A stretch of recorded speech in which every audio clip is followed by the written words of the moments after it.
ఏపీకి బలమైన పునాదులు పడుతున్నాయని కేంద్ర మంత్రి రామ్మోహన్ నాయుడు తెలిపారు. గతంలో రాజధాని అంటే చెప్పుకోలేకపోయామన్నారు. ఇప్పుడు అమరావతిలో 24 గంటలు పనులు జరుగుతున్నాయని వెల్లడించారు. కేంద్రం సహకారం వల్లే 20 నెలల్లో కూటమి ప్రభుత్వం అనేక విజయాలు సాధించిందన్నారు. ఈ విజయాలు మరో 20 ఏళ్లు కొనసాగాలని రామ్మోహన్ నాయుడు స్పష్టం చేశారు.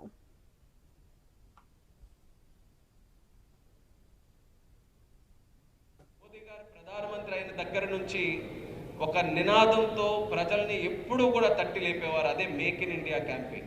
మనం స్వదేశీ వస్తువులు వాడాలి, మన కంపెనీల్ని మనం ఎంకరేజ్ చేయాలి, అలాగే మన తయారీ రంగాన్ని మనం ప్రోత్సహించుకోవాలి, ఇంపోర్ట్స్ తగ్గించుకొని ఎక్స్పోర్ట్స్ పెంచే విధంగా మన మ్యానుఫ్యాక్చరింగ్ సెక్టర్ని మనం ఎంకరేజ్ చేయాలని మోదీ గారి తాలూకా ప్రయత్నం ఎన్నో సంవత్సరాల నుంచి కొనసాగుతూ వస్తుంది.